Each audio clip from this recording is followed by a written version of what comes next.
하나님의 말씀 출애굽기 5장 1절의 말씀을 다 함께 봉독하겠습니다. 구약성경 출애굽기 5장 1절의 말씀입니다.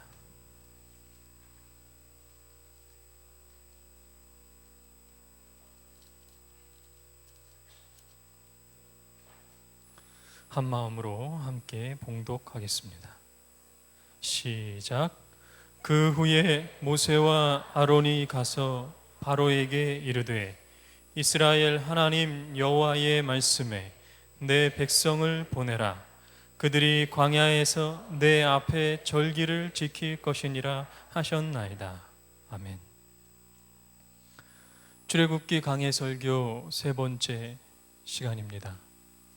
오늘 저는 여러분들과 함께 최후 통첩이라는 제목으로 하나님께서 주시는 하늘의 귀한 은혜들을 나누고자 합니다. 최후 통첩. 최후 통첩이라는 말의 사전적인 정의를 살펴보면 마지막으로 상대에게 문서 혹은 말로 알림이라고 하는 뜻을 가지고 있습니다. 그런데 우리는 실생활에서 우리도 모르게 최후 통첩을 많이 사용하면서 살아가고 있다는 거예요. 우리가 가장 많이 사용하는 것이 자녀들이 무언가를 잘못했을 때 부모들이 뭐라고 이야기합니까? 너 한 번만 더 해봐. 이 최후 통첩이죠. 너 한 번만 더 하면 뭐 하겠다는 거예요? 혼내줄 거야. 최후 통첩을 말로 표현합니다. 부부의 관계에 있어서도 최후 통첩을 사용할 때가 있는데요. 한 아내가 남편이 너무 많이 먹어서 살이 계속 찌다 보니까 걱정이 되는 거예요. 살 좀 빼라고 계속 잔소리를 했어요. 그때마다 남편은 나는 운동을 하고 있다면서 도리어 화를 내는 겁니다. 나는 운동을 하고 있다고. 근데 왜 운동을 하고 있는 남편은 계속 살이 찌고 있는 걸까요? 운동을 하러 가기 전에 운동을 해야 되니까 힘을 내야 된다고 하면서 많이 먹는 거예요. 그리고 이제 운동을 다 하고 난 다음에는 운동을 해가지고 힘이 빠졌으니까 내가 또 먹는 겁니다. 그러니까 살이 빠질 틈이 없는 거예요. 그런 남편의 모습을 보며 아내는 최후의 통첩이 담긴 사진을 핸드폰으로 보냅니다.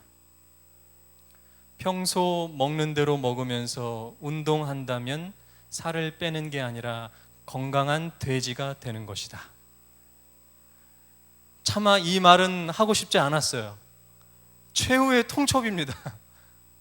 평소 먹는 대로 하면서 먹으면서 운동을 하고 있다면 살을 빼는 게 아니라 건강한 돼지가 되는 것이다. 남편에게 살 좀 빼라고.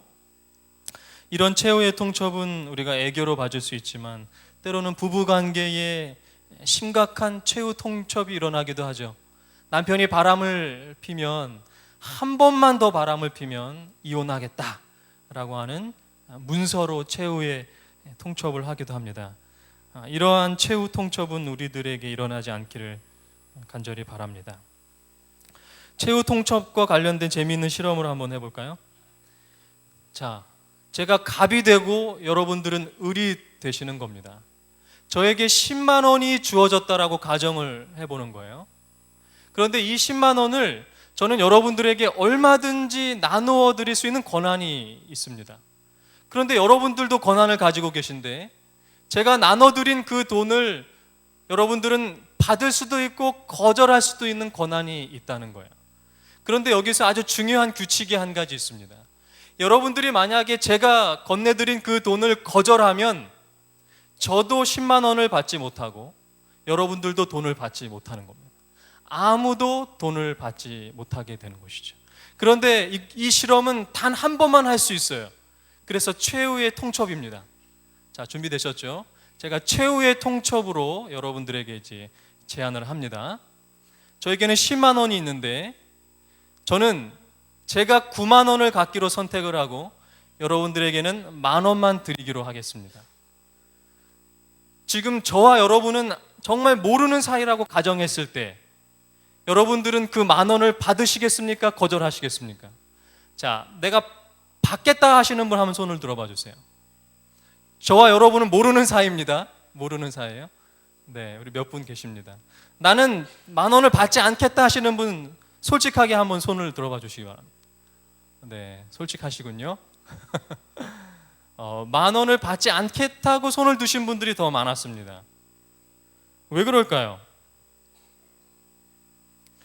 이성적으로 생각하면 어차피 10,000원은 거저 생긴 돈이기 때문에 받아도 되는데, 어차피 이성적으로 생각했을 때 왜 사람들은 거절할까요? 실험을 해봤더니 대부분의 사람들이 30,000원 이하를 제시하면 거절했어요. 그리고 30,000원 이상을 제시했을 때는 받았다는 거예요. 놀라운 것은요, 금액을 100만 원으로 올려도 똑같은 결과가 나와요. 100만 원에서 10%면 얼마입니까? 10만 원이라고 하는 큰 돈임에도 불구하고 내가 90만 원을 갖고 여러분들에게 10만 원을 드린다고 하면 받지 않는다는 거예요. 거절했다는 거예요. 참 신기한 것입니다. 이것을 심리학자들은 최후 통첩 게임 이론이라고 부릅니다.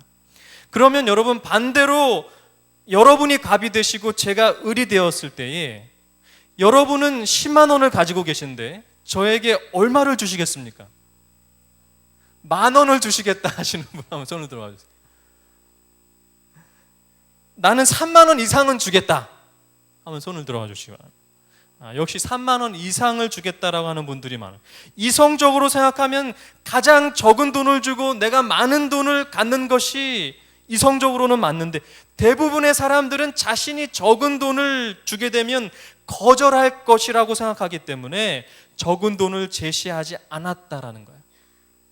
참 신기한 겁니다.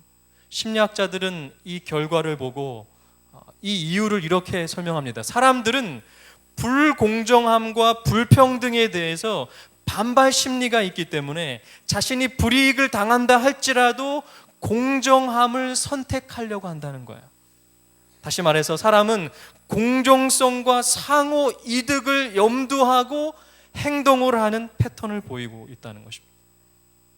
그렇다면 오늘 성경 이야기인 이집트 왕인 바로에게 있어서 모세의 최후의 통첩인 이스라엘 백성을 보내달라고 하는 모세의 이 협상은 바로에게 공정한 것이었을까요? 불공정한 것이었을까요? 그렇습니다. 오늘 본문에도 최후 통첩이 나옵니다. 지난 시간에 바로 앞에서 지팡이가 뱀으로 변하고 손이 문둥병이 생기는 기적을 보여주었음에도 불구하고 이스라엘 백성을 보내주지 않은 바로에게 하나님은 10개의 재앙을 앞두고 최후의 통첩을 하고 계세요. 그렇습니다. 모세가 하나님을 의지하여 바로를 향하여 최후의 통첩을 하였듯이 우리도 이 마지막 시대에 모세가 되어 세상을 향하여 최후 통첩을 해야 되지 않겠습니까? 재림을 코앞에 두고 하나님을 거절하는 수많은 사람들에게 하나님께로 돌아오라고, 세상에서 나오라고 최후 통첩을 하게 되는 우리 모두가 되기를 간절히 기도합니다. 오늘 우리는 본문을 통하여 세상을 향해 외쳐야 할 최후 통첩은 무엇인가 하나하나 살펴보도록 하겠습니다. 그 첫 번째입니다. 세상을 향해 외쳐야 할 최후의 통첩은 무엇인가? 5장 1절을 제가 다시 읽겠습니다. 그 후에 모세와 아론이 가서 바로에게 이르되 이스라엘 하나님 여호와의 말씀에 내 백성을 보내라. 그들이 광야에서 내 앞에 절기를 지킬 것이니라 하셨나이다. 모세와 아론이 바로 앞에 서서 최후 통첩을 하는데요. 그런데 백성을 보내달라고 하는 이유가 무엇이었냐면 절기를 지키게 하기 위해서 좀 나가게 해달라는 거예요. 참 이상한 것입니다. 이스라엘 백성이 노예로 힘들게 살아가고 있으니까 자유하게 하기 위해서 우리를 나가게 해달라 이렇게 요구한 것이 아니라 우리는 절기를 지켜야 되니까 나가게 해달라 이렇게 이야기했어요. 도대체 모세와 아론은 지금 무슨 이야기를 하고 있는 것일까요? 여기서 말하는 절기는 무엇을 의미하는 것일까요? 이스라엘의 절기는 우리가 잘 아는 것처럼 유월절, 무교절, 초실절, 오순절, 나팔절, 속죄절, 초막절 이런 절기들이 있어요. 그런데 이런 절기들은 아직 생기지도 않았어요. 절기들은 다 출애굽을 한 이후에 하나하나 생기기 시작했습니다. 그렇다면 모세와 아론이 지금 말하고 있는 절기는 무슨 절기일까요? 그것은 바로 태초부터 있었던 하나님이 정하신 절기. 무엇입니까? 안식일을 말하는 거예요.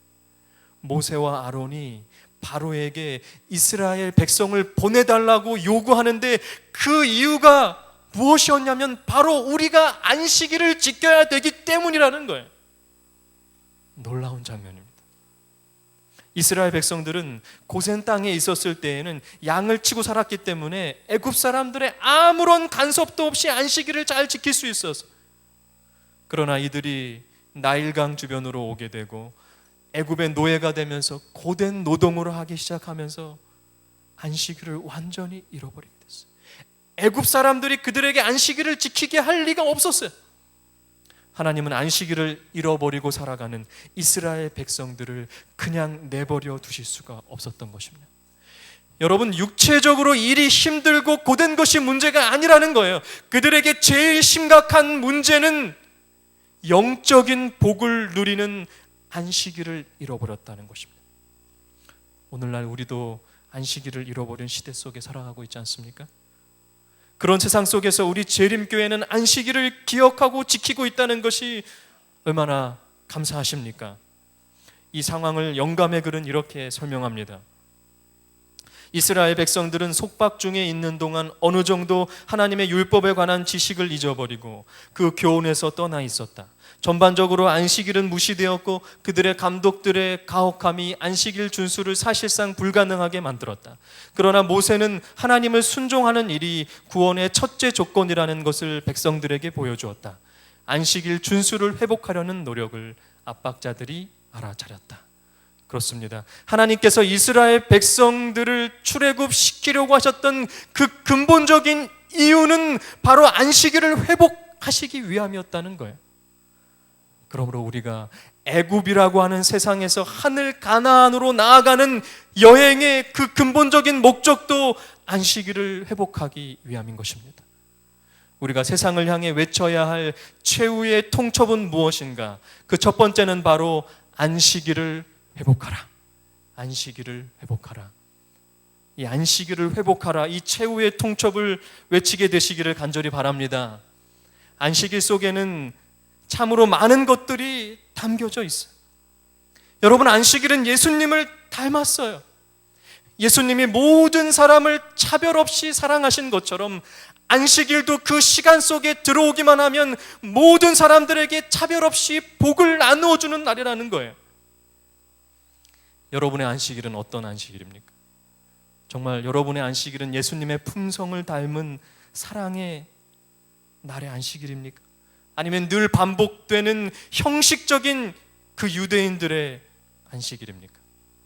우리가 아무렇지도 않게 교회에 와서 지키고 있는 이 안식일이 그 누군가에게는 정말 간절히 지키고 싶은 안식일이라고 하는 사실을 여러분 기억하고 계십니까?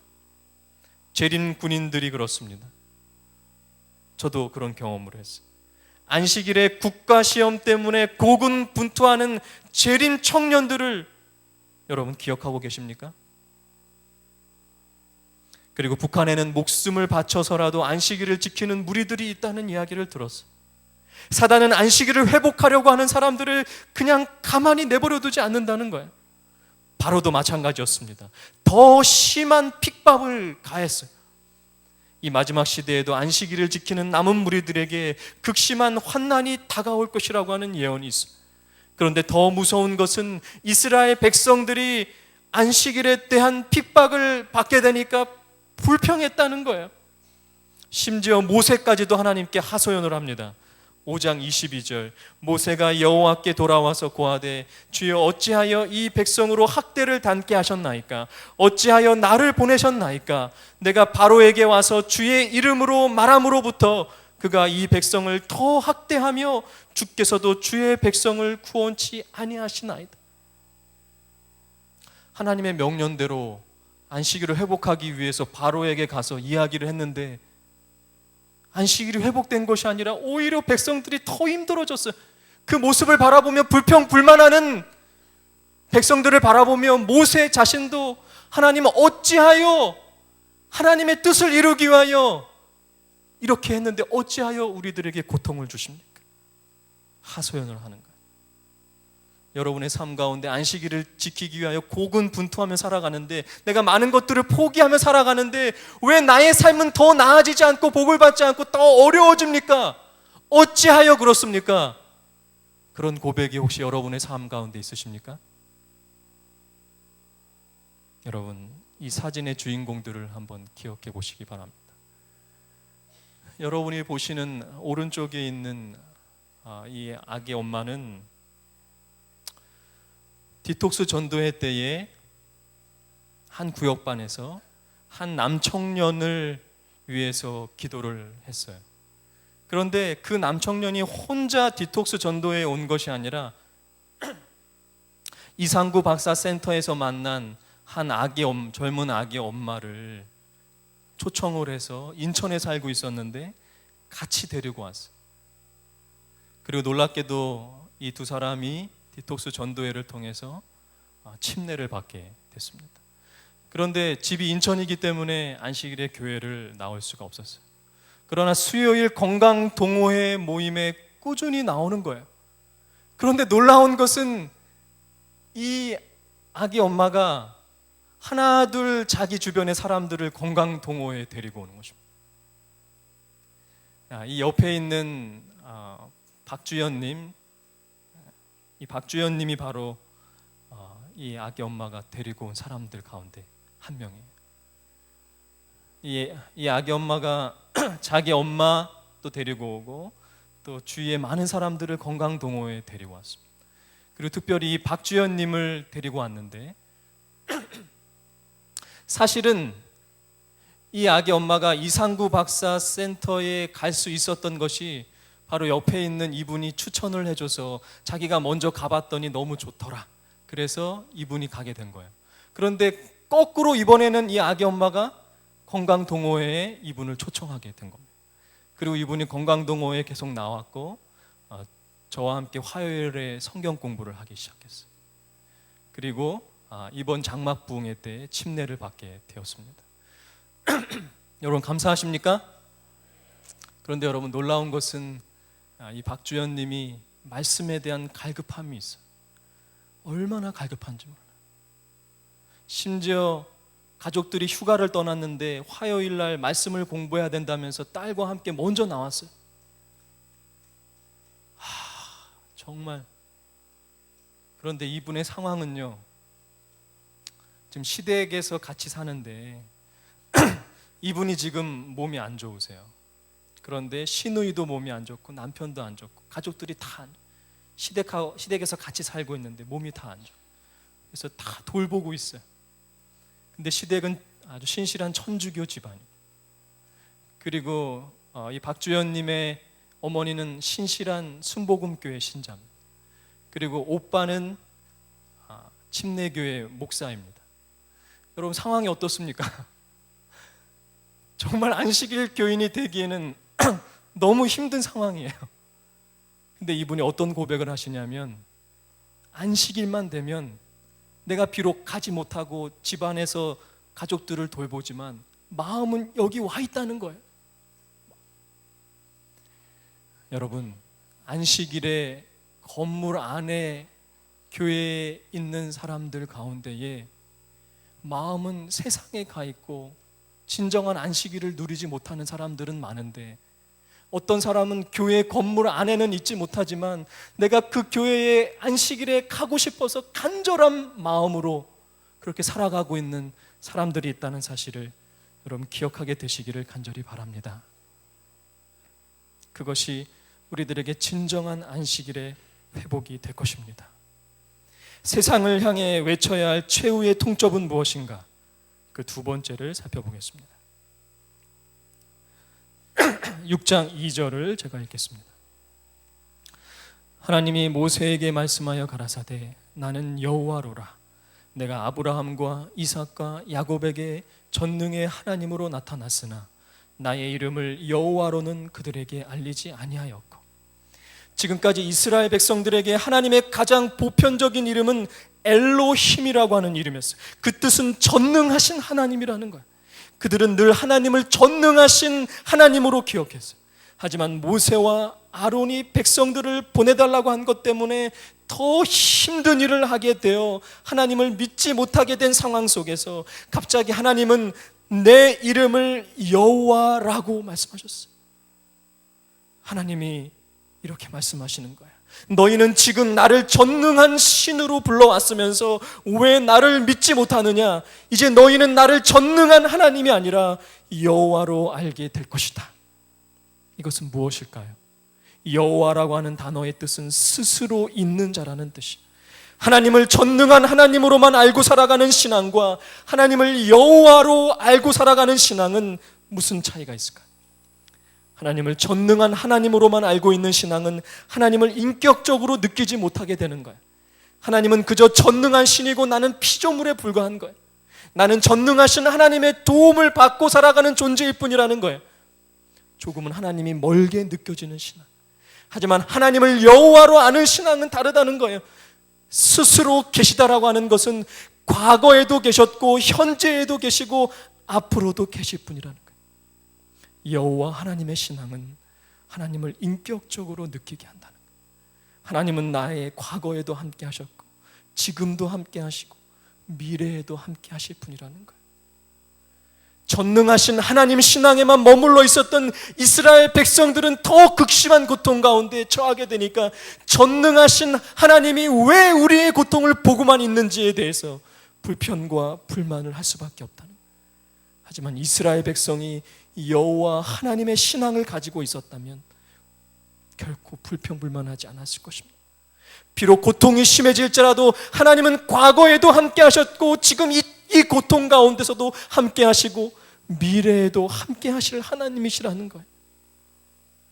여러분은 혹시 전능하신 하나님 신앙에 머물러 계시지는 않으십니까? 여호와 하나님의 신앙을 갖게 되시기를 간절히 바랍니다. 세상을 향해 외쳐야 할 최후의 통첩은 무엇인가? 그 두 번째는 여호와 하나님의 신앙을 가지라. 우리의 삶 가운데 전능하신 하나님을 믿는 신앙도 중요하지만 거기서 멈추지 않고 그 전능하신 하나님이 내가 좋을 때도 함께 하시고 힘들 때도 함께 하시는 여호와 하나님이라고 하는 사실을 기억하게 되시기를 간절히 기도합니다. 이사야 41장 10절 두려워 말라 내가 너와 함께 함이니라 놀라지 말라 나는 내 하나님이 됨이니라 내가 너를 굳세게 하리라 참으로 너를 도와주리라 참으로 나의 의로운 오른손으로 너를 붙들리라. 두 여학생이 대학교 기숙사를 같이 쓰고 있었는데 한 여학생은 외모가 이뻤던 것 같아요. 날마다 남자들한테 꽃다발을 가지고 들어오는 겁니다. 그런데 그 룸메이트인 그 여자는 좀 외모가 이쁘지 않았던 것 같아요. 날마다 꽃다발을 들고 오는 그 친구가 너무 부러웠어요. 하나님을 믿고 있었던 이 여학생이 하나님께 기도합니다. 전능하신 하나님, 하나님이 전능하시다면 저에게도 꽃다발을 줄 수 있는 남자를 주십시오. 그랬더니 여러분 하나님께서 어떤 응답을 주셨는지 아십니까? 얘야 창밖을 보렴. 창밖을 보니까 단풍으로 물든 아름다운 가로수가 보이는 그것은 바로 하나님이 주신 가로수 꽃다발이었어요. 그때 하나님께서 이렇게 말씀하셨어요. 얘야 내가 있지 않니? 내가 주는 꽃다발이란다. 그리고 이 여학생은 그 순간 선교사가 되기로 결심했습니다. 그리고 평생을 하나님을 위해 살아가고 있어요. 여호와 하나님의 신앙이 시작된 거예요. 남자들에게 소외당하고 상처받았을 때에도 여호와 하나님은 이 학생과 함께 계셨다는 거예요. 여러분들에게 이 가로수 이 산에 핀 단풍 꽃다발을 선물로 드리겠습니다. 혹시 여러분들도 소외당하고 계십니까? 하나님이 주신 이 꽃다발을 받으시고 힘내시기를 바랍니다. 여호와 하나님이 여러분의 하나님이십니다. 세상을 향해 외쳐야 할 최후의 통첩은 무엇인가? 그 마지막 세 번째입니다. 7장 1절을 제가 읽겠습니다. 여호와께서 모세에게 이르시되 볼지어다 내가 너로 바로에게 신이 되게 하였은즉 내 형 아론은 네 대언자가 되리니. 계속해서 하나님을 믿지 못하는 모세에게 하나님은 지금 놀라운 선언을 하고 계시는데 모세를 신이 되게 하시겠다. 여러분, 하나님이 함께 하시면 하나님을 모르는 사람들이 우리를 바라볼 때에 우리는 신처럼 느껴지는 거예요. 우리는 사실 신적인 존재들이었어요. 하나님께서 하나님의 형상으로 우리를 만드셨기 때문에 우리는 신적인 존재였어요. 그런데 죄가 우리를 완전히 망가뜨렸어요. 모세가 계속해서 하나님을 믿지 못하고 있으니까 하나님은 모세에게 확신을 주시기 위해서 너는 원래 신적인 존재였다라고 하는 것을 깨우쳐 주셨어요. 위로하시고 격려하시는 거예요. 시편 기자는 이렇게 고백합니다. 시편 82편 6절 내가 말하기를 너희는 신들이며 다 지존자의 아들들이다. 여러분, 신적인 존재로 살아가게 되시기를 바랍니다. 세상이 바라볼 때에 우리가 아무리 보잘것없는 존재처럼 여겨질지라도 하나님은 오늘 우리를 신적인 존재라고 인정하고 계시는 거예요. 때로는 친구들도 몰라주고 교회의 교인들도 몰라주고 심지어 가족들도 여러분을 몰라줄 때에 오늘 하나님은 여러분이 얼마나 귀하고 존엄한 신적인 존재라는 것을 알아주고 계신다는 사실을 기억하게 되시기를 간절히 기도합니다. 세상을 향해 외쳐야 할 최후의 통첩은 무엇인가? 그 마지막 세 번째는 신적인 존재로 살아가라. 그렇다면 우리가 어떻게 살아가는 것이 신적인 존재로 살아가는 것인가? 우리의 모습 가운데 하나님의 형상이 나타나야 되겠어요. 우리 옆에 있는 분들을 한번 바라보실까요? 하나님의 형상이 보이십니까? 아니면 왼수의 형상이 보이십니까? 우선 우리는 우리의 힘으로 하나님의 형상으로 살아갈 수 없음을 철저히 인정해야 돼. 모세에게 신적인 존재라고 인정해 주신 것은 모세 자신이 아니라 하나님이 하신 것임을 여러분 기억하게 되시기를 바랍니다. 철저히 왼수로 살아가는 나를 너는 이제 신적인 존재야 라고 인정해 주시는 하나님의 은혜로부터 우리의 삶의 변화가 시작된다는 거예요. 여러분, 하나님께서 우리를 바라보실 때에 우리는 얼마나 정말 왼수 같을까요? 완전히 망가져 버렸어요. 신적인 존재는 완전히 사라져 버렸어요. 하나님의 형상은 완전히 사라져 버리고 육체적으로 병들고 늙고, 우리 태기연교회 사랑하는 교우들이 지금 이 시간에도 아파서 몸부림치고 있어요. 하나님이 그 모습을 바라보시면서 얼마나 마음이 아프실까요? 완전히 망가져버려요. 제 둘째가 처가에서 드디어 돌아왔습니다. 아내가 팔이 아파서 키울 수가 없어서 장모님께서 키워주셨어요. 그리고 이제 데리고 왔는데, 여러분이 잘 아시는 것처럼 제 둘째 아이는 태어날 때부터 왼쪽 눈이 완전히 떠지지가 감겨져 있습니다. 그 사실을 처음 알았을 때 저는 너무나도 마음이 아팠습니다. 제 아내는 밤새도록 눈물을 흘렸습니다. 하나님이 망가진 자식들을 바라보시는 그 심정을 저는 조금 이해할 수 있어요. 제 아이의 눈이 망가져 버렸어요. 차라리 내가 망가졌으면 좋겠다. 그런데 여러분, 그 망가진 자식이 제 품에 안겨서 저를 바라보면서 씩 한번 웃어줬을 때 저는 모든 걱정이 다 사라져 버렸습니다. 여러분, 망가진 우리들이 하나님께, 하나님 품에 안겨서 우리의 모습 그대로 하나님께 씩 한번 웃어주는 것이 하나님에게 가장 큰 기쁨이라는 거예요. 우리의 모습이 망가졌기 때문에 하나님께로부터 점점 떨어지는 삶이 아니라 그 모습 그대로 하나님 품에 안기게 되시기를 간절히 바랍니다. 여러분, 이 사진을 한번 보실까요? 2006년 실종돼서 경남 일대를 떠들썩하게 했던 그 실종 사건의 주인공 박동은 양은 그 후로도 그 당시 13세였는데 이 동훈이의 방은 시간이 멈춘 곳이 되어버렸어. 동훈이를 실종하기 전에 동훈이가 쓴 편지에는 엄마를 위해 해주고 싶은 것이 너무 많다고 적혀 있었어요. 엄마는 이제 아이에게 해줄 수 있는 것이 아무것도 없다는 거예요. 이 엄마의 눈물입니다. 그 다음 사진을 한번 볼까요? 1997년 4월에 엄마가 잠깐 잠든 사이에 당시 4세였던 아들 한흐리가 사라졌어요. 전단지 속 어린 아들은 이제는 군대 갈 나이가 됐어요. 어머니는 군인만 보면 아들이 아닐까 싶어서 눈물이 나요. 하늘이 어머니의 몸 상태는 아이를 찾으러 나갈 수 없을 만큼 쇠약해졌어요. 그러나 잠깐 잠든 사이에 아들을 잃었다는 죄책감 때문에 낮에는 잠시도 잠자집니다. 다정했던 부부는 이혼을 하게 됐고 두 동생은 제대로 돌보지도 못했어요. 생활은 점점 어려워졌고 이 어머니의 삶의 이유는 오직 잃어버린 아들을 보기 위해. 마지막 한 아버지의 사진. 딸을 찾아 울부짖는 한 아버지는 15년 전에 17살 나이에 홀연히 사라져버린 딸이 살았는지 죽었는지 아이의 흔적으로 가득 찬 삶을 살아가고 있어요. 이 아버지의 집의 가훈은 내 딸 송혜인은 내가 꼭 찾는다, 이게 가훈이에요.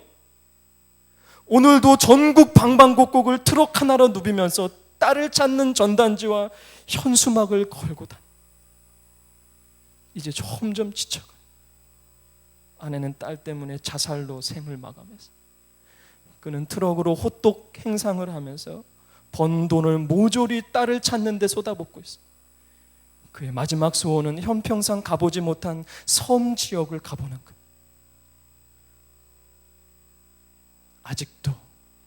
아직도 찾고 있구나. 딸이 그걸 알아주기를 바라는 거예요. 여러분, 죄로 인해서 우리는 신적인 모습이 완전히 실종돼 버렸어요. 오늘 하나님은 최후의 통첩을 하고 계십니다. 하나님이 인간에게 하신 최후의 통첩은 우리가 하는 최후의 통첩과 차원이 달라요. 얘들아, 제발 나에게로 돌아와 달라. 망가진 모습 그대로라도 좋으니까 제발 돌아와서 같이 살자는 거야. 너희가 불행하면 내가 더 불행하고. 그래서 하나님이 대신 죽으셨어요. 그 십자가를 바라보면 자신의 마음을 알아주지 않을까.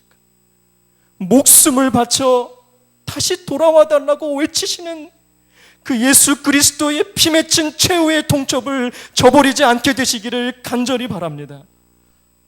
그것이 우리가 신적인 존재, 하나님의 형상을 회복할 수 있는 유일한 방법입니다. 오늘 우리는 세상을 향해 외쳐야 할 최후의 통첩, 안식일을 회복하라, 여호와 하나님의 신앙을 가지라, 신적인 존재로 살아가라, 이 외침을 아직도 하나님을 모르고 죽어가는 수많은 사람들에게 외쳐주지 않으시겠습니까? 말씀을 마치겠습니다.